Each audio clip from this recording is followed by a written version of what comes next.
Drama serial मुकद्दर का सितारा में आखिरकार फैजान को जब जेल होने जा रही होती तो वो अपने बाबा के सामने हाथ जोड़कर उनसे माफी मांग लेता है। लेकिन इस बार नताशा और राजी एक होने वाले हैं, क्योंकि फैजान सबके पास जाकर उनसे माफी मांगेगा और हादिया को दोबारा से घर वापस लेकर आने वाला है। शीना जिसे तलाक दे दी है, आखिरकार सफदर कमाल ने कहता है कि अब मैं तुमसे सारे के सारे रिश्ते खत्म करने वाला हूँ। जिस तरह से तुमने हमारे पूरे खानदान को, एक खानदान को नहीं बल्कि 5 से 6 खानदान को तबाह करने की कोशिश की, इस बार मैं तुम्हें खत्म कर दूंगा। आने वाली किसकी मुकम्मल कहानी में आप सभी दोस्त देखेंगे।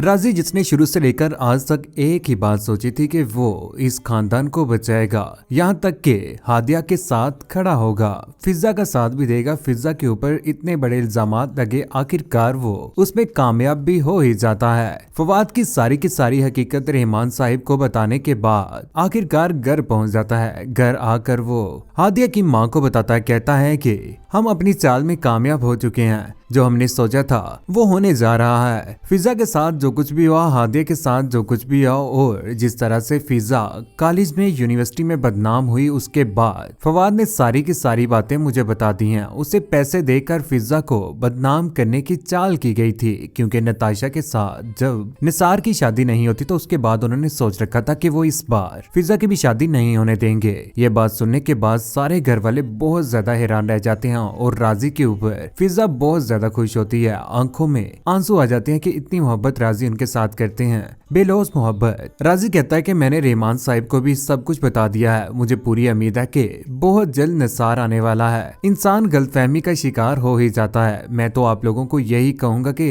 अब इस बार हम फिजा की शादी निसार के साथ कर दें। अगर वो माफी मांगने आ जाते हैं तो इससे बड़ी नेकी की बात कोई भी नहीं है। ये बात सुनने के बाद यहाँ से फिजा तो रोते हुए अंदर चले जाती है। उसका दिल टूट जाता है कि आखिर क्या बिगाड़ा था उसने शीना का, जिस तरह से उसके साथ उसने बुरा किया है। हादिया की मां जो कि टूट चुकी है, उसके बाद तो अब किसी किस्म की कोई भी बात नहीं, कहती है कि मैंने अपनी दोनों बच्चियों का मामला अल्लाह की सबूत कर दिया है। अब जो कुछ भी होगा वो खुदा की जात ही जानेगी। जिन्होंने उन पर कीचड़ उछाला है वो अल्लाह के सामने जवाबदेह होंगे। यहाँ पर हादिया भी परेशान हो जाती है, क्योंकि इतना बड़ा जुल्म उसके ऊपर हो चुका है, इतना बड़ा इल्जाम कि उसने रात गुजारी है राजी के साथ। यहाँ पर राजी की माँ भी बोल पड़ती, कहती है कि मैंने कभी भी सोचा नहीं था कि शीना इस तरह की नीच हरकत करेगी, मुझे उससे इस तरह की उम्मीद ही नहीं थी। लेकिन यहाँ पर हादिया की माँ बोल पड़ती, कहती है कि उसे तो अपने बच्चों की खुशियों की जरा फिक्र नहीं है। राजी की माँ कहती है कि इतनी संगदिल शीना, इस कदर सख्त-दिल है उसका। यहाँ पर हादिया की माँ कहती है कि मुझे जरा भी हैरत नहीं हुई, मुझे इससे भी नीच हरकत की उम्मीद थी शीना से। वो तो अपने बच्चों को खुश नहीं रख सकता, बच्चों का भला नहीं सोच सकता, दूसरों के बच्चों के लिए वो कैसे सोचेगा। अच्छा, राजी की आंखें खुली की खुली रह जाती हैं, क्योंकि हादिया की माँ को इस बात का भी पता होता है कि नताशा का रिश्ता राजी के साथ होने जा रहा है और राजी जैसा अच्छा बच्चा इस दुनिया से तलाश करना बहुत मुश्किल है। दूसरी जानिब फैजान जैसे ही घर में आता है तो वहाँ पर शीना के साथ बातें कर रहे होते हैं सफदर कमाल, तो टूट पड़ते हैं फैजान के ऊपर, कहते हैं कि फैक्ट्री किसको सेल की है और तुमने शादी भी कर ली, तुम्हें जरा शर्म नहीं आई मेरे साथ इस तरह से धोखा करते हुए। अपने बाबा को शुरू से लेकर आज तक तुमने धोखा दिया है और रमशा के साथ भी निकाह किया है। जोरदार उसके चेहरे के ऊपर थप्पड़ मार देते हैं, जिसके बाद फैजान बहुत ज्यादा शर्मिंदा हो जाता है। यहाँ पर शीना बोल पड़ती है, कहती है कि क्या हो गया है अगर उसने रमशा के साथ निकाह कर दिया है। आदिया की हरकतें भी तो आपने देखी ही है ना, आप तो मेरे बेटे के पीछे ऐसे पड़ चुके हैं जैसे वो आपका दुश्मन है। शीना को कहते हैं कि निकाह करने के बाद तुम्हारे बेटे ने मुझे नहीं बताया। शीना कहती है कि हादिया कौन सी अच्छी लड़की थी, उसने तो हमारी नाक के नीचे वो काम किया है जो कोई भी शरीफ लड़की नहीं कर सकती। ये बात सुनने के बाद नताशा भी परेशान हो जाती है, उसकी आंखें खुली की खुली रह जाती हैं। वो आपस में बातें कर रहे होते हैं। यहाँ पर रहमान साहिब अपनी मिसेज के साथ पहुंच जाते हैं, कहते हैं कि बहुत बुरा किया है आप लोगों ने मेरे साथ। शीना के ऊपर टूट पड़ते, कहते हैं कि शर्म तो नहीं आई हमारा खानदान बर्बाद करते हुए, और उस मासूम बच्ची के ऊपर भी इतना जुल्म किया आपने, आज उनके बाबा भी इस दुनिया में नहीं है। ये बात सुनने के बाद सफदर कमाल कहते हैं कि क्या हो गया है ऐसा।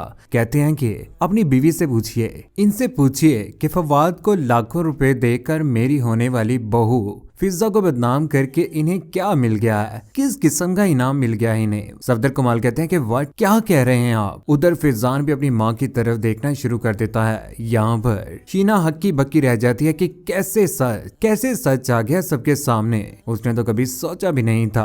आखिरकार सफदर कमाल टूट पड़ते हैं अपनी बेगम के ऊपर, कहते हैं कि तुमने अपने बच्चों की भी और बेटी की तरबियत भी अच्छी नहीं की, सारा का सारा कसूरवार भी उसे ही ठहराता है। कहता है कि अब मैं कभी भी तुम्हारे साथ नहीं रहूंगा, तुमने एक खानदान को नहीं 3 से 4 खानदान को तबाह करने की कोशिश की है। और राजी इतना बुरा लड़का भी नहीं था जिस तरह से उसके ऊपर इल्जामात लगाए हैं। रहमान साहिब कहते हैं कि ये जो कुछ भी सबके सामने आया ना, सच सबके सामने लाने वाला सिर्फ और सिर्फ राजी ही है। सफदर कमाल इस बार सच का साथ देने वाले हैं। शीना बोल पड़ते कहती है कि आप इस बात का इल्जाम मेरे ऊपर क्यों लगा रहे हैं, क्योंकि रहमान साहिब की मिसेस उसे एक कसूरवार ठहराती है कि आपकी वजह से आज फिजा निसार के साथ नहीं है। इस बार हम उनके घर में जाकर उनसे माफी मांगेंगे और बहुत जल्द निसार की शादी उसी के साथ होने जा रही होगी। सफदर कमाल शीना से तल्लुक खत्म करने की बात कर ही देते हैं। कहते हैं कि तुम मेरे साथ रहने के काबिल ही नहीं हो, मैं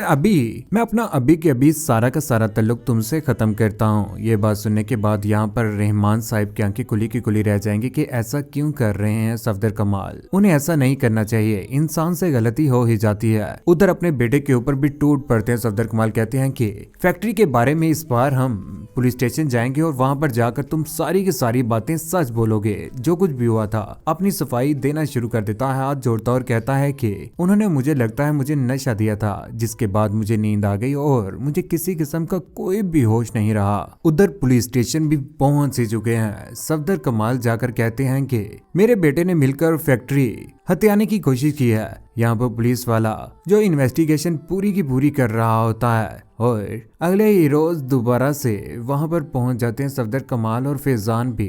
फैजान के सामने भी यहाँ पर रमशा की हकीकत आ ही जाएगी।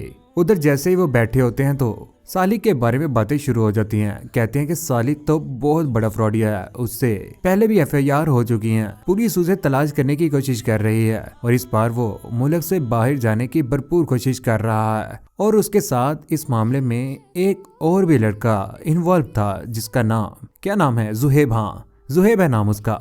वो लड़का भी आज मुल्क से फरार हो रहा है और उसके साथ किसी रमशा नाम की लड़की का टिकट भी बना हुआ है। ये बात सुनने के बाद फैजान के आगे खुली की खुली रह जाती है कि रमशा सिर्फ और सिर्फ उसकी दौलत के साथ ही मोहब्बत करती थी, ना कि उसके साथ। बहुत जल्द फैजान जाने वाला है घर में और वहां पर जाकर राजी हादिया और उसकी पूरी की पूरी फैमिली से माफी मांगने वाला है। शीना भी इस बार माफी मांगेगी। कौन कौन चाहता है कि नताशा और राजी दोबारा से एक हो जाएं और आदिया अपने घर में आकर अपने बच्चे को वहां पर ही जन्म दे और अपनी जिंदगी में फैजान के साथ और उसकी फैमिली के साथ कुछ रहना शुरू हो जाए। रमशा और उसकी पूरी की पूरी गैंग का बुरा अंजाम कौन कौन देखना चाहता है, नीचे कमेंट सेक्शन में अपनी मोहब्बत भरी राय का जान जरूर कीजिएगा। चैनल को सब्सक्राइब करने के बाद बेल का बटन जरूर दबाएगा। अपना ख्याल रखिएगा, 2 में याद रखिएगा। अल्लाह हाफिज।